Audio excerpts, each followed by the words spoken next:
Bonjour, je m'appelle Edola Cool. Bienvenue sur ma chaîne Edola Cool Business TV. Sur cette chaîne, je vous donne des idées, des conseils et des astuces en entrepreneuriat et en business. À tous ceux qui seront intéressés, c'est-à-dire particulièrement aux Africains et aux Africains qui sont dans la diaspora. Prenez vos stylos pour marquer les idées de cette semaine. Sur ce, ne quittez surtout pas après le jingle.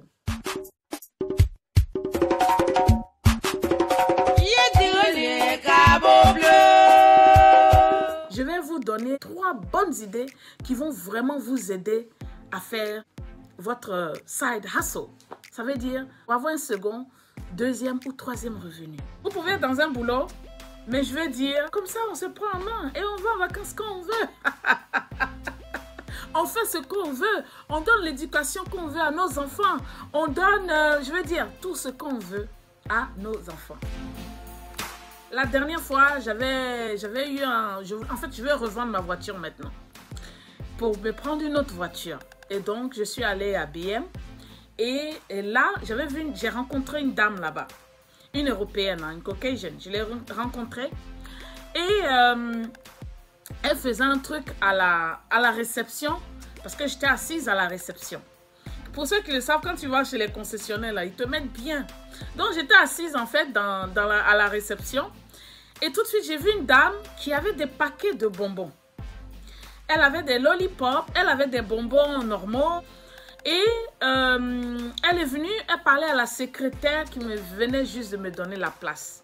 Et donc, je suivais toute leur conversation parce que moi, je suis très, très curieuse. je les entendais échanger.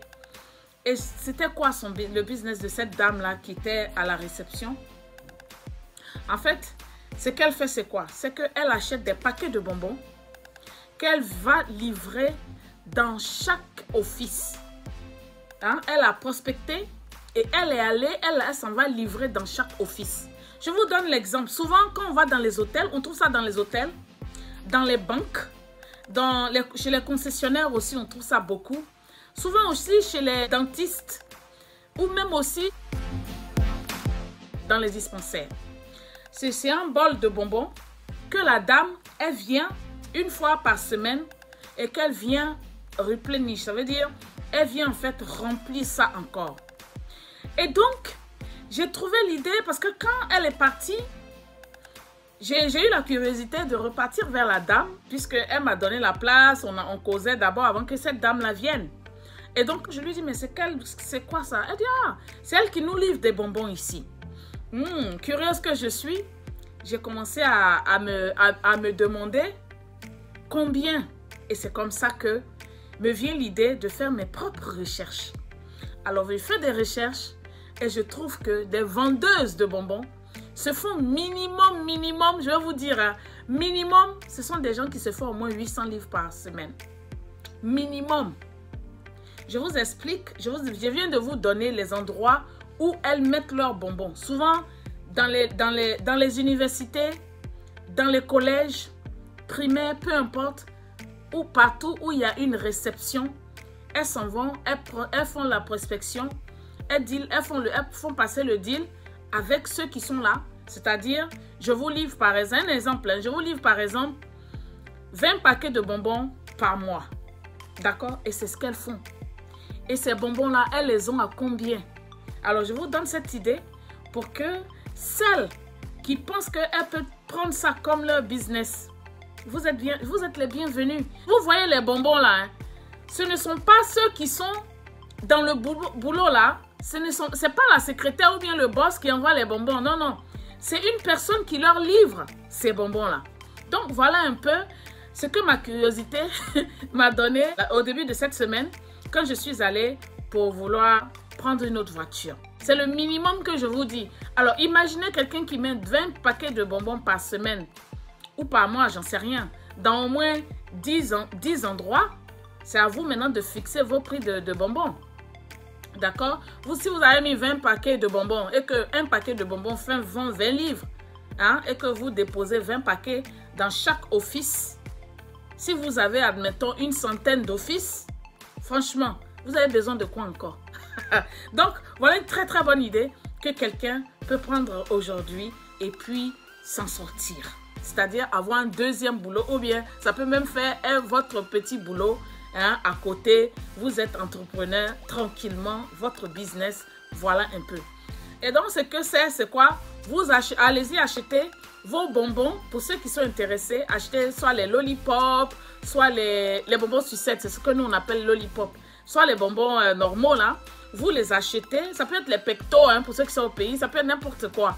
Vous les achetez ou même, il y a d'autres même qui font des chewing-gums, il y a d'autres qui font plein de choses. Vous les achetez, vous envoyez ça dans les bureaux. Ce sont les boss, ils achètent avec vous et puis ils les mettent à la réception pour leur staff, pour ceux qui viennent visiter leur bureau. Chacun vient, moi j'ai l'habitude d'aller, je prends et puis bon, je n'avais jamais prêté attention que ces bonbons-là sont livrés par quelqu'un d'autre. C'est pas tout qu'on connaît. Et en tout cas, j'étais très contente d'avoir été dans ce bureau pour comprendre un peu et pour avoir cette idée-là, surtout pour vous. Donc, vous pouvez livrer les écoles, les bars, dans les dispensaires. Vous pouvez livrer les business, les bureaux quoi.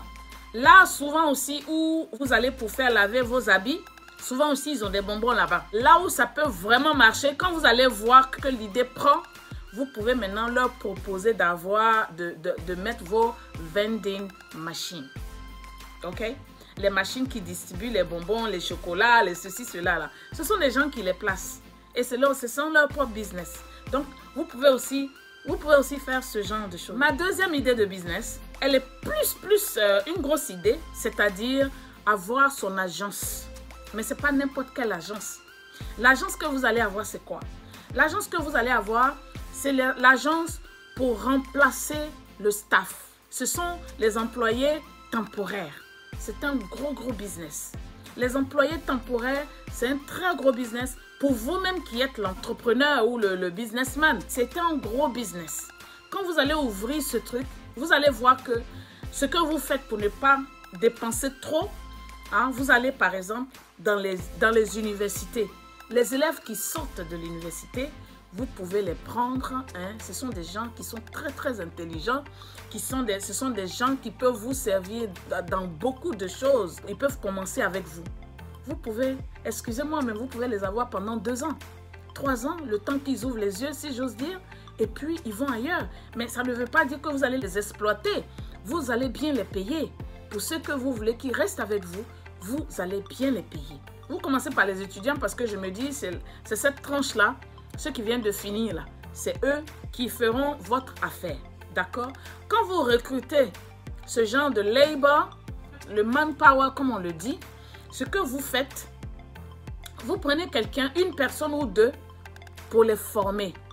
Hein? Si par exemple quelqu'un appelle, un avocat appelle pour dire je veux un secrétaire pour 1 semaine, d'accord? Vous allez lui donner le basique parce que dans chaque boulot, normalement, il y a ce qu'on appelle induction. Donc, dans chaque boulot, on doit vous former au moins 1 journée ou 2. Donc, si vous déjà, vous avez un formateur qui vous donne ou une formatrice qui vous donne le b.a.-ba, qui donne le b.a.-ba à vos étudiants déjà, franchement, c'est des gens qui sont très intelligents. Dès que vous voyez qu'il y a du boulot, vous les appelez. C'est très important. C'est très bien parce qu'il n'y a pas une histoire de dire non, vous allez payer ces étudiants-là même s'ils ne travaillent pas. Parce que c'est temporaire. Quand c'est des choses temporaires, vous n'avez pas besoin de contrat, vous n'avez pas besoin de vous prendre la tête avec tout ça. C'est-à-dire, quand le boulot est là, vous le mettez sur ce boulot-là. Maintenant, c'est peut-être après 3 mois ou 6 mois, quand la personne est aimée dans le boulot, qu'on veut la garder, c'est là maintenant que tout ce qui est contrat rentre en compte. Mais je veux dire, vous auriez déjà eu un gain de cause. Ma 3e idée cette semaine, j'ai un peu étudié le système de livraison. Et pendant la COVID, je vous avais déjà parlé un peu de ce qui se passe en livraison. D'accord? Maintenant, vous, votre boulot ici, dans ma 3e idée, ça serait de faciliter les livraisons. Donc, vous allez créer un website et puis votre website là, ça va consister à connecter les livreurs. Donc, en gros, même si le livreur se trouve au Bénin ou le livreur se trouve au Ghana ou en Côte d'Ivoire ou par exemple en Angleterre ou peu importe, ils vont se rencontrer, c'est-à-dire ceux qui vont donner le boulot, ça veut dire ceux qui ont besoin de livraison, vont se rencontrer sur votre website. Votre website, ça va servir à prendre le boulot et ça va servir à distribuer le boulot. D'accord? Donc, si X dit que lui, il peut livrer dans tel pays, votre website, comme le website c'est mondial, hein, c'est tout le monde entier qui voit, quand vous voyez qu'au Bénin, il y a quelqu'un qui veut une livraison, automatiquement, vous allez le matcher avec quelqu'un qui est au Bénin pour faire cette livraison-là. Essayez de travailler dessus, essayez de faire vos recherches dessus. C'est une idée très, très bien. Donc, voilà un peu, j'ai encore d'autres idées, mais je ne veux pas que cette vidéo soit longue parce que vous êtes tellement paresseux. Vous êtes tellement paresseux que quand on vous donne des idées, quand on travaille pour vous, là, vous ne prenez pas votre temps pour regarder les vidéos. Dans mes statistiques, je suis maintenant à 5 minutes. Est-ce que vous me comprenez? Ça veut dire que quand je mets une vidéo, les gens qui viennent regarder ma vidéo, ils passent en moyenne 5 minutes. C'est doucement, doucement. Donc, voilà un peu ce que j'ai à vous présenter cette semaine. 3 idées qui vont vous emmener très loin. Maintenant, ce qu'on va essayer de faire, c'est que la semaine prochaine encore, je vais revenir avec au moins 4 bonnes idées. Il y a des gens qui me disent « Ah, mais depuis là, tu ne donnes pas des idées. En tout cas, j'aimais bien tes idées. » Mais ce n'est pas que je ne donne pas des idées. Tout ce que je vous donne, il faut apprendre parce qu'on ne peut pas juste vous donner des idées de business et puis vous ne savez même pas comment un business marche. On ne peut pas vous dire comment par exemple, si vous voulez être un entrepreneur, on ne peut pas juste vous donner des idées d'entrepreneuriat si vous n'avez pas le b.a.-ba, si vous ne savez pas comment quelque chose marche. C'est pour ça que quand je fais les tutos, je fais de telle sorte que je vous enseigne. Et en même temps, je vous donne aussi des idées. Donc, il faut me comprendre. Je suis très, très occupée, mais j'arrive à venir vous donner des idées. Voilà.